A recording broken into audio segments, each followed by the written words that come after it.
सत्य का खोजी जब यात्रा शुरू करता है और उसे पता चलता है, लगता है कि गुरु आवश्यक है, तब वो कहता है मुझे गुरु चाहिए, चलो मैं खोज में निकलता हूँ। मगर एक क्षण भी उसके मन में नहीं आता कि गुरु की खोज में जा रहे हो तो तुम ये मानकर जा रहे हो कि तुम शिष्य हो। क्या वाकई हो? क्या वाकई शिष्य बने हो? पर मुझे गुरु चाहिए पर्सन कहता है, यानी ये मानकर ही कि मैं तो शिष्य हूं। मगर शिष्य की पात्रता, शिष्यत्व क्या है? हम बाजार में कुछ चीज खरीदने जाते हैं तो निकल नहीं पड़ते घर से, पहले जेब में देखते हैं पैसे है कि नहीं वो खरीदारी करने के लिए। तो गुरु की खोज में जा रहे हैं तो हमारी जेब में क्या है? शिष्यत्व है कि नहीं है? पात्रता है कि नहीं है? तो थोड़ी सी तैयारी करनी होती है, क्योंकि जिस चीज के लिए आप तैयार हो जाते हो वह चीज आपके जीवन में आती है। विद्यार्थी के जीवन में टीचर आएगा ही, शिष्य के जीवन में गुरु आएगा ही, भक्त के जीवन में भगवान आएगा ही। जिस चीज के लिए तैयार, तो अपने ऊपर काम शुरू हुआ, नियम के अनुसार, संसार के नियम के अनुसार चीज आती है हमारे जीवन में, तो हम मैग्नेट बनकर निकले तो सत्य हमारे जीवन में आएगा। मैग्नेट नहीं बने हैं तो बनना शुरू करें, अपने आप को देखें सुबह से लेकर रात तक, कहाँ कहाँ दिखावटी सत्य में फंस रहे हो। कुछ भी देखा तो नेगेटिव शुरू, आई ऐसे ही रहता है, लोग ऐसे ही है, सब सोचना शुरू, दुख ही है, दुख के अलावा कुछ नहीं है। तो अब पात्रता बढ़ना शुरू हो गई। तो जिस चीज को आप लेकर जाते हो जेब में, वही खरीदारी कर सकते हो। गुरु चाहिए तो जेब में क्या चाहिए? और जेब में क्या है? जेब में द मन।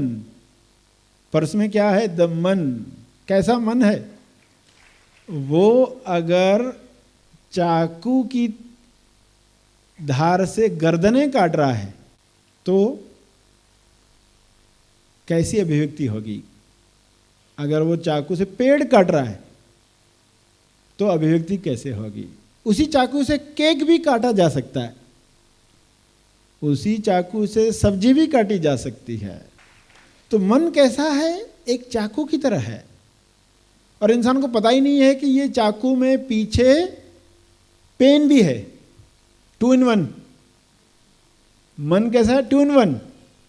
यही मन उलझाने का भी कार्य कर सकता है। इसी मन से सेल्फ अपने आप को सुलझाता भी है। सेल्फ दोनों बातें करता है। सेल्फ का ये बड़ा हथियार है, क्रिएटिविटी है। 2 in 1। आगे चाकू है तो पीछे पेन है, पेन से आप लिखते हो, और आपको पता नहीं चाकू से जो चीज काटते हो वही पेन की इंक बनती है। चाकू से जो काटते हो, तो चाकू का इस्तेमाल कैसे कर रहे हो यही उस पेन पर असर करता है। अगर पेन से लिखकर आपको पेन होता है तो समझ जाना चाकू का गलत इस्तेमाल हो रहा है। पेन से लिखकर पेन होता है, दर्द होता है, तो चाकू का इस्तेमाल गलत हो रहा है। चाकू का सही इस्तेमाल करना सीखें। तो यहां समझ में आया कि यही मन जो हम लेकर गुरु की तलाश में निकले हैं। तो हमारा मन आज कितना तैयार हुआ है? शिष्यत्व कितना तैयार हुआ? गुरु तत्व कैसे मिलेगा? शिष्यत्व कितना तैयार हुआ है?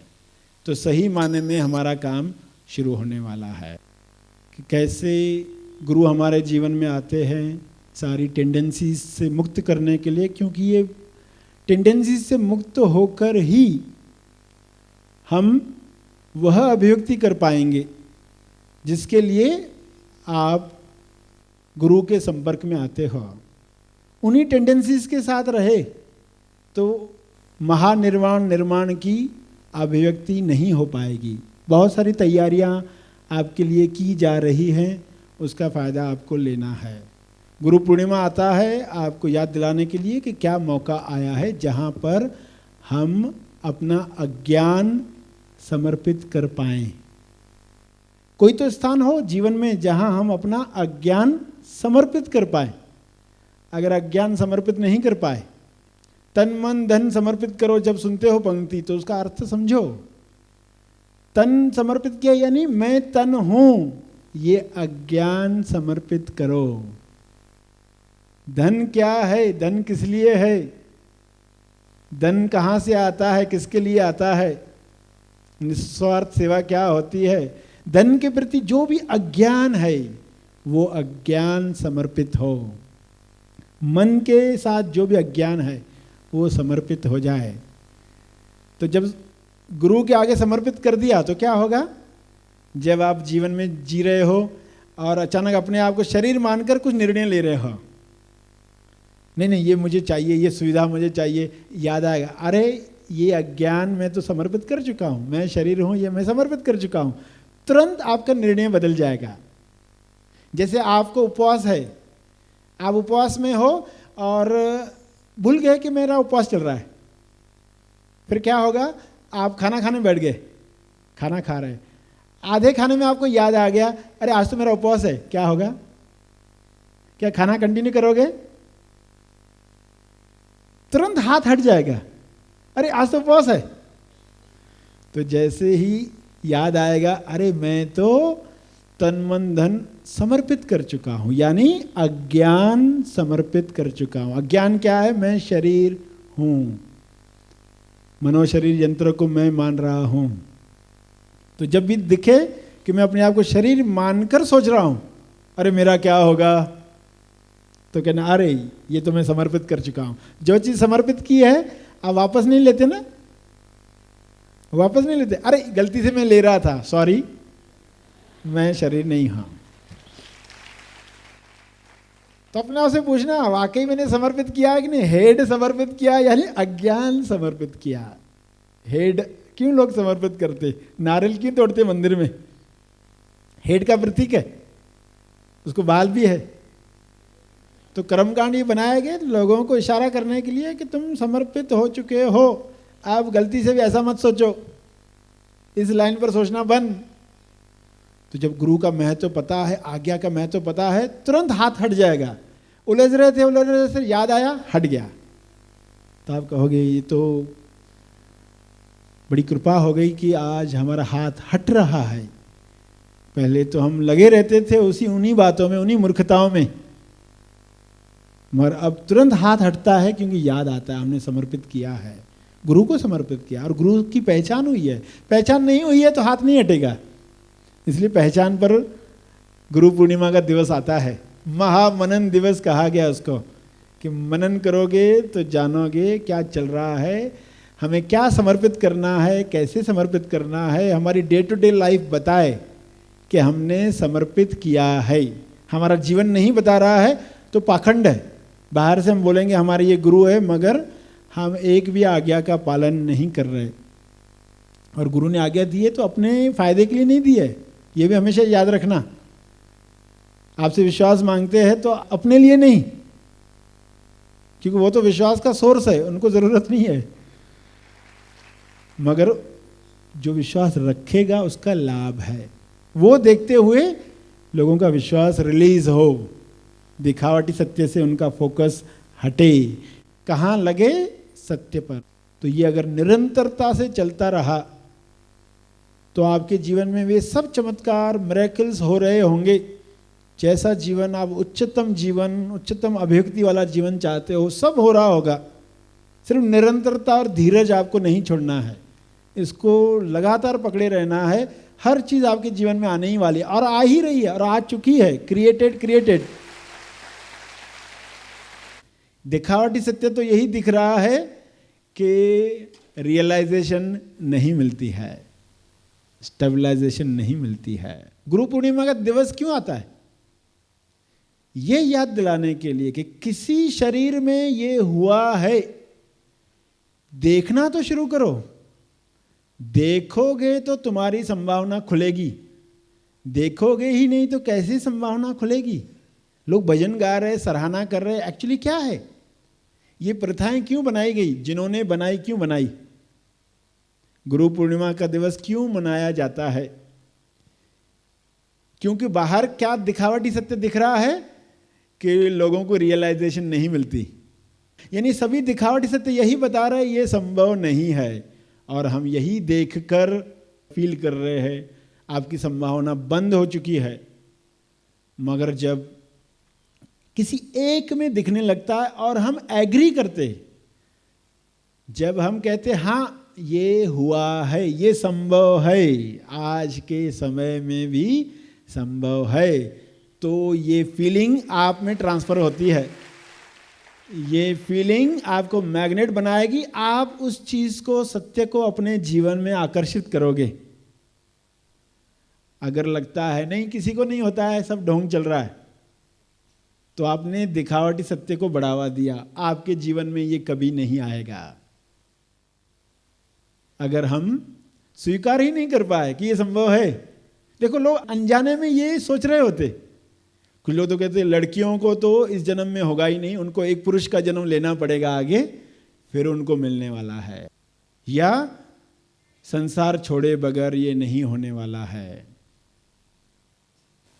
कैसी कैसी मान्यताएं दे दी गई, मृत्यु के बाद ही होता है। और ऐसी बातें सुनकर अगर हम मान चुके, दिखावटी सत्य को मान चुके, तो वही आपके जीवन में आने वाला है। मगर जब ऐसा त्योहार आता है, लोग जितने भाव से ये स्वीकार करते हैं कि संभव है, ये अवस्था आई है, पृथ्वी पर उतरी है, तो हम वो चीज़ अपने जीवन में आकर्षित करते हैं। तो गुरु का रोल कितना बड़ा हो गया, उसकी उपस्थिति भी कितना बड़ा काम करती है। वो कुछ भी ना कहे तो भी उसने बड़ा रोल कर दिया। गुरु का रोल समझ रहे अभी आप, कि वो कुछ भी ना कहे, सिर्फ उसे देखकर आपके मन में ये विश्वास जगा कि संभव है, इतना काफी है। ये हो सकता है, मैं वही देखूंगा, मैं वहां से फोकस नहीं हटाऊंगा, तो आप वह चीज अपने जीवन में आकर्षित करोगे। ये सब बातें आपके सामने रखी गई। तो गुरु पूर्णिमा के दिवस पर लोग गुरु की सराहना क्यों करते? गुरु को सराहना नहीं चाहिए। गुरु उन लोगों को दिखावटी सत्य से हटाकर कि तुम्हारी संभावना है, कहीं तुम मानकर तो नहीं बैठे कि ये नहीं होगा, संभव नहीं है, किसी में भी नहीं होता, तो तुम्हारी संभावना भी खत्म होती है। तो हम देखना शुरू करें, गुरु में दिखा सभी में दिखने लगेगा, फिर जो भी लोग मिल रहे हैं सभी में वो संभावना देखोगे, तो तुम्हारी संभावना बढ़ते जाएगी।